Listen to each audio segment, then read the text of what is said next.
views expressed on this program are not necessarily those of WTJX, its board, staff, or underwriters. Good day. You are listening to Ability Radio. I'm Amelia Headly-LaMont, one of the co-hosts of the Disability Rights Center of the Virgin Islands. And today I am so happy to be joined by my friend and colleague, Archie Jennings. He is the... Good morning, Amelia. How you doing? Good, good, good. I wanted to let our audience know, as if they didn't know, a lot of people know Archie Jennings is the Director of Advocacy and Assistant to the Executive Director of the Disability Rights Center of the Virgin Islands. Thank you for joining us today. I'm so happy to have you. Thank you for inviting me. Got a lot of good news for the community, hopefully.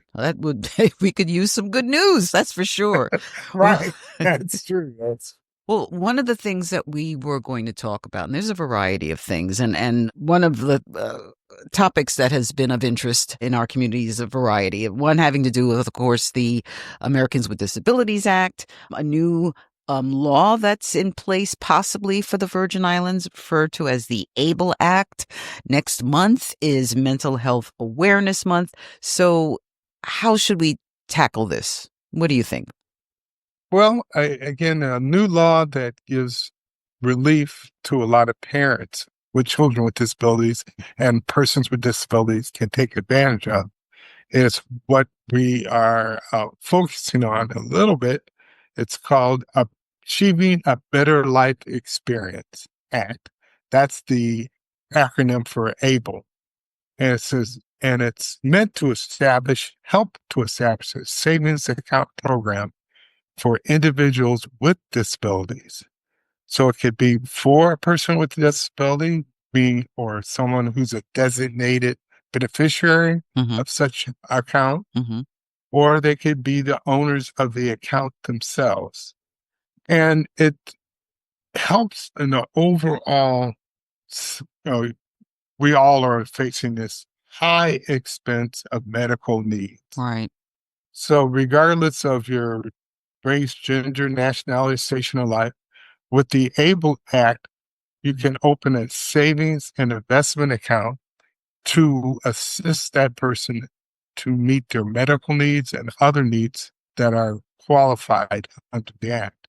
So there is in 2014, the federal Congress passed the ABLE Act, and each jurisdiction can join in on the coverage and the ability to open such account.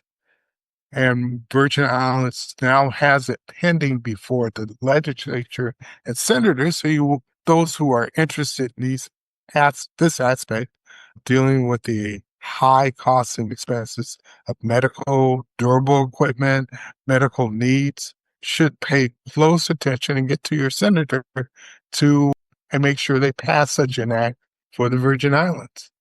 That would be excellent, because this would allow a family member to put money into an account without a tax consequences. Am I correct in that? Correct. Well, of course, once this act is put in place, has to follow what the federal law allows, and then they can, expand upon it and customize it for the Virgin Islands.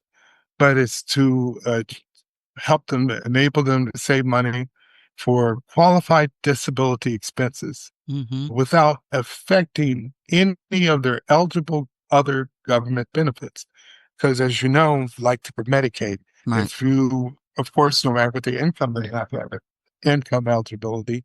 But if you had a house, I was in Ohio when the law first passed, and of course, being one of those legal aid attorneys who were helping people transfer property so they could become eligible for Medicaid. Right. But you had to do it before a 2-year period of time, or had to wait 2 years to become eligible.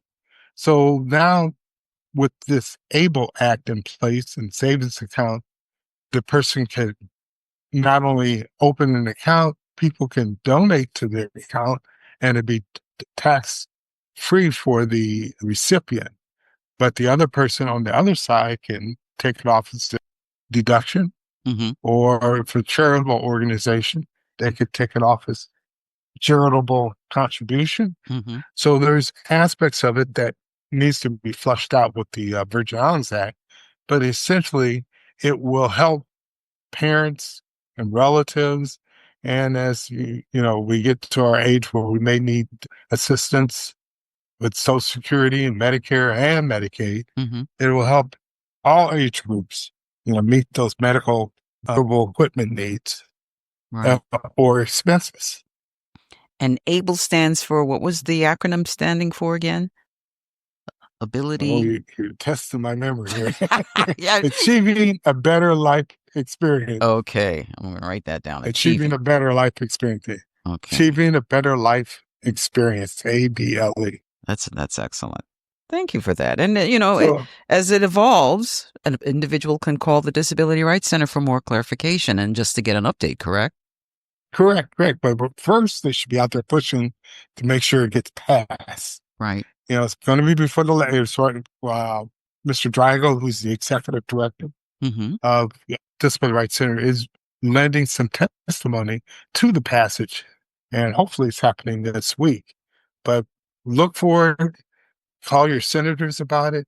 Make sure that the community knows this is how you get things that are good for your community, that are good for those who are suffering under these circumstances. Because, again, one of the worst things ever happened to the Virgin Islands is left out of the Medicaid, left out of supplemental security income, SSI. Right. Because that would have made sure that persons with disabilities or elderly had a lifetime income and also be eligible for Medicaid. But Virgin Islands was not included, and of course, I applaud you to this very day. Anytime it comes up, I bring out shadow citizens that said, Amelia, push to get all this information out there. You just got to get more people using that information to keep lobbying for SSI coverage for the Virgin Islands. Was it known at that time, a major group that would appreciate it is those children that have severe autism along the autistic spectrum. But, early 70s, autism was not on the radar. Right. So they actually had passed the bill before the issue had come up. But it seems to be growing larger and larger as far as the pool of those who are identified as having severe or autism along the spectrum. It's just a matter of, how severe it is. But it's costly for those parents who might have to pull out of their pocket. It's a very costly expense. Right. Well, for anyone who has a severe health need, it's costly, period. Right. Yeah, medical needs are, sad to say, a very expensive undertaking, here in our community and throughout, the United States medical system. That's for sure. That's a given. Next month is Mental Health Awareness Month, and you had some positive news on that front as well. The month of May, yes. Right. We are always saying that the psychological board of the Virgin Islands has been created by the legislature, and they now have a certified board to oversee psychological services here in the Virgin Islands, which did not really exist before. So it's an independent board. I've been in contact with Ramona Moss, who's the president of the board, and they are taking up their responsibilities very seriously. And it's a good way for consumers to be assured that anybody that advertises themselves as psychologists or therapists, that have the wherewithal to make sure they're licensed through consumer licensing here, and then that the psychological board will make sure that they are experienced or have the skills to so advertise themselves. So they have to register with this board. So a lot of the rules and regulations are underpinning this psychology board that's being worked on at the present time. So that's good news because, again, before, most of the psychologists were working under the government of the Virgin Islands umbrella. But those who were working independently and not under the government's umbrella, you didn't know. You just based upon their presentation, whether they had the skills or had the certification to be out there practicing, and no one had really a good means to challenge their ability to provide those services. So that's good news, that making sure that you're getting a Right. therapist who's actually been trained as a therapist Right. and not just, holding themselves out as therapists. Right. That's for sure. Don't they also administer exams? Or I'm not sure if that's the case. Kind of like a bar association. Do they administer, to your knowledge, examinations I or? do not know. Okay. I just had, over the years, had questioned a couple of folks as to Mm-hmm. their ability to advertise as a psychologist, but I never know of any certification Right. nor exam that they had to. Well, now it may take that. It may require something more than just presentation of a transcript. Right. I think I'd feel more comfortable if somebody did more than present a transcript, But essentially, now there's some sort of governing board to assure the public that the persons have the skills and the necessary information to assist them Mm-hmm. with their troubles. All of our troubles, lots of trauma. Absolutely. Superior. Absolutely. Absolutely. So it's good to see that it's been thought of, it's been proposed before, and now it's in place. And actual oversight board is becoming operational. Gotcha. No, this is great. This is excellent news for us. And now we're going to talk about the ADA, which stands for the Americans with Disabilities Act. And this is a law that Archie and I have gone way back in advocating for its effectiveness here in the U.S. Virgin Islands. Let's talk at least just generally how the ADA is broken up, right? Title I, employment. Title II, state and local government, possible discrimination. Title III, public accommodations. And Title IV covers telecommunications. I don't know, Archie, if you want to spend a minute at least talking about our set the Wayback Machine to 1997. when the Disability Rights Center waged an 8-week litigation campaign. What's your take? Yeah, those were the days. Very exciting times. Yes. Yeah, there was a lively group of individuals who were varying degrees of disabilities, took it upon themselves to. I think we developed a format to check the hotels, go into various businesses, Yes, check to see if those are accessible, and they cared for it. I think it was 27 lawsuits were filed at that time, and essentially working with they picked a industry, say a store, a regular retail store, drugstores were addressed. The banks, I think we hit every bank to make sure that they were accessible. Right. Essentially, at that time, you had a still dial-up telephone company. Right. You're not. We go way back. Way back is right. And essentially, also some employers, I think we only thing we probably tapped was the addressing the government at that time. But it still has its effect today, because every once in a while, we also did the hotels. So every once in a while, as you remember, we had people come in who wanted some issues with hotels to be addressed. And we still get some of that, not as much as before 1999. But we got a lot of different businesses to perk up there and pay attention. We did a lot of training behind that. That was sort of the impetus also for us to partner with the Northeast ADA out of Cornell on giving training sessions on the ADA. Right. The other, which led to a lot of issues regarding service animals. Right. We found out by putting ourselves out there, we got inundated with a lot of service animals versus support animals questions. Yeah. And only to find out that across to me. Yes, as you can imagine, because it became, sadly, a vehicle for people to say, well, I need to, and I'm just giving an extreme example just to perk you up. I want to bring my pet bull on the plane because he's my comfort animal, right?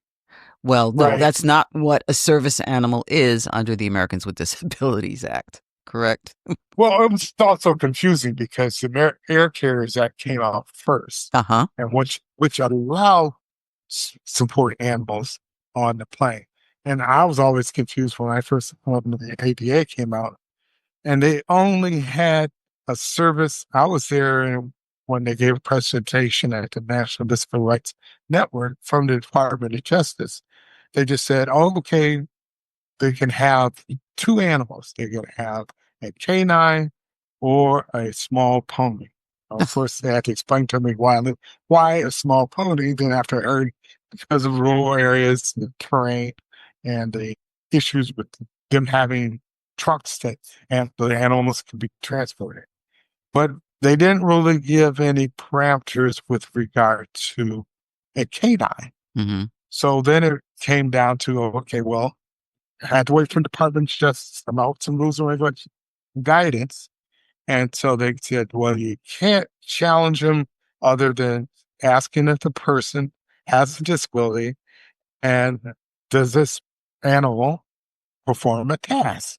Right. Because a service animal is supposed to be an extension of the person who has the animal for whatever task that they needed to be for in the public. One of our, I can't remember the gentleman's name. One of the persons on your task force was a veteran that had CNI dog.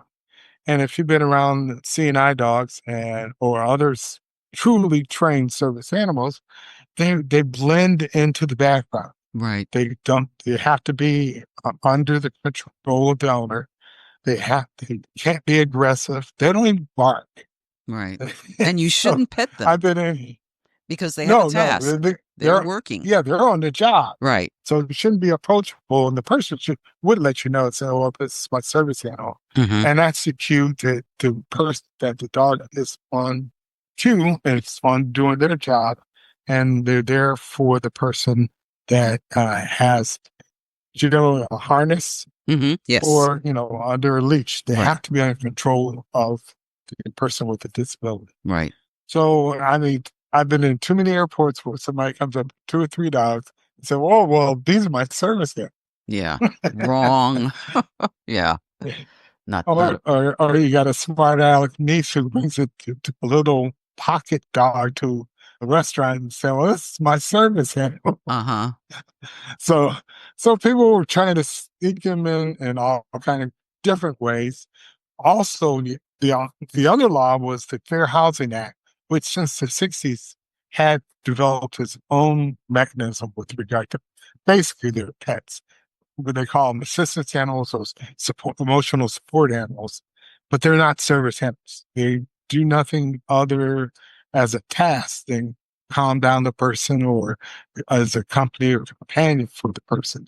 But they don't really serve as a task. We really are trying to always keep that service animal, maybe a psychological animal. The person may be having a seizure. Mm-hmm. They have trained dogs who have owners that may have a seizure to nudge that person, and they may get in position because I know they're got a position to make it clear, like up at their back against the wall.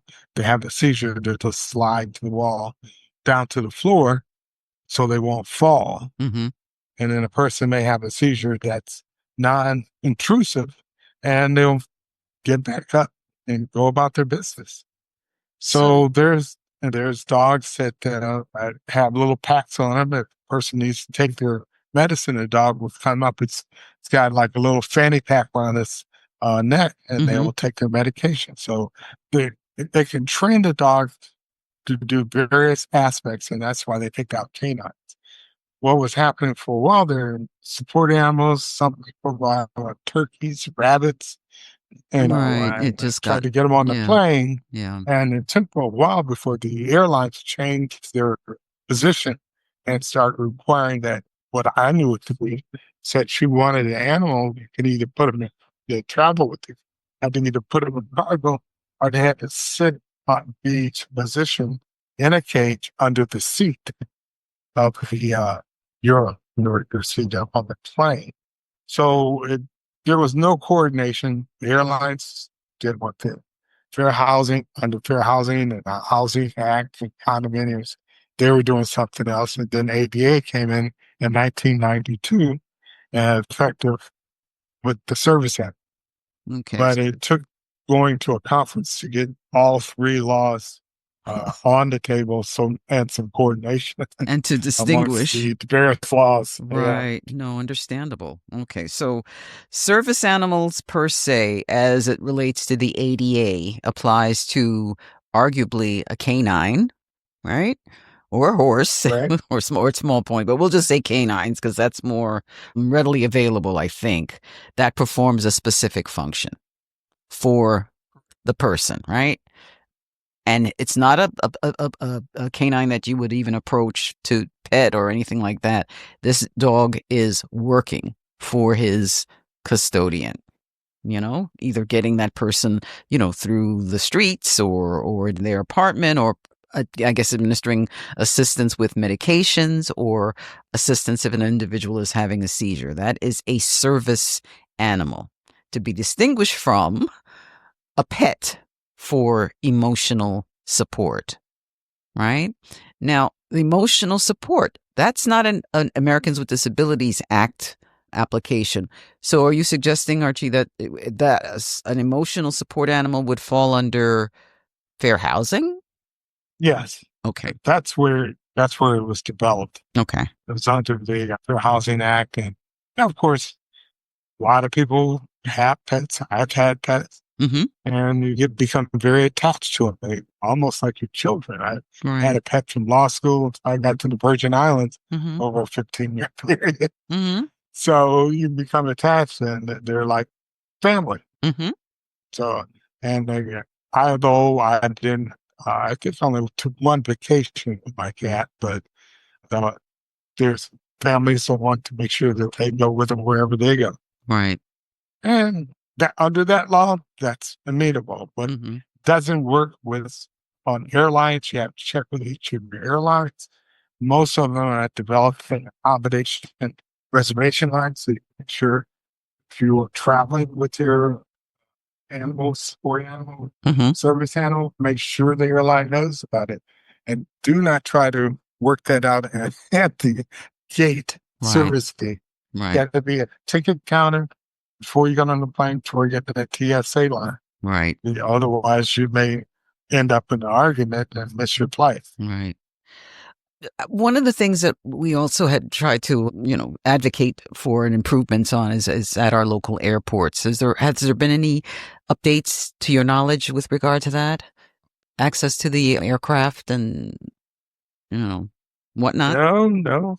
The only thing we had was some pronouncements Mm-hmm. that I guess it was a turnkey project, another outside contractor was going to be in place. And we were always asking for bridges Right. to go. So we don't have to go in the tarmac. Don't have to worry about going up and down the steps. Don't have to worry about a truck or another assistance vehicle taking someone up to the entrance of the plane via lift, jet bridges.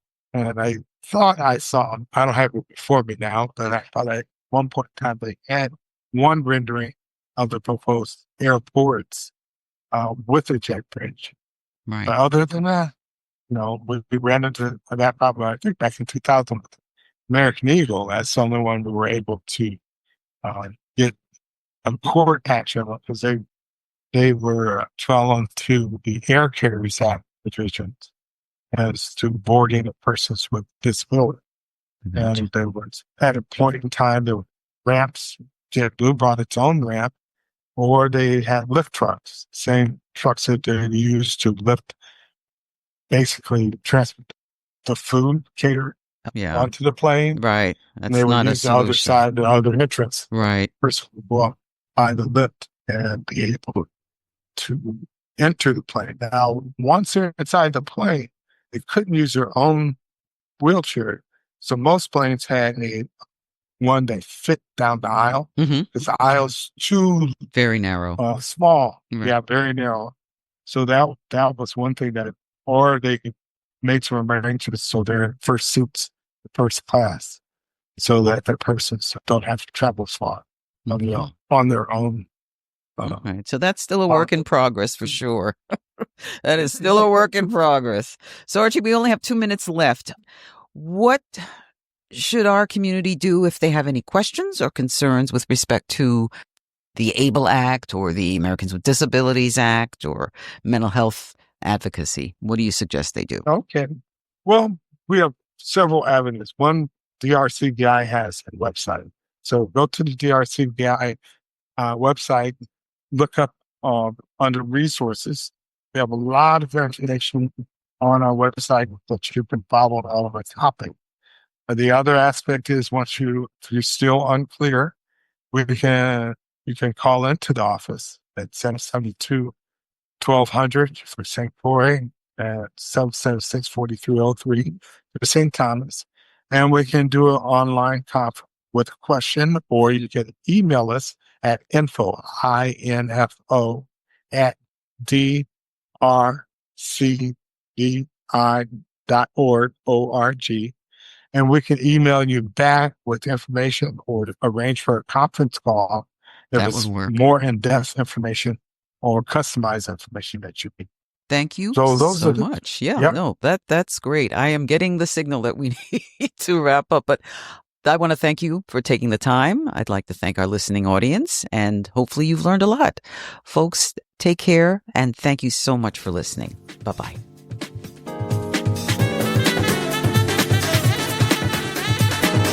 The views expressed on this program are not necessarily those of WTJX, its board, staff, or underwriters.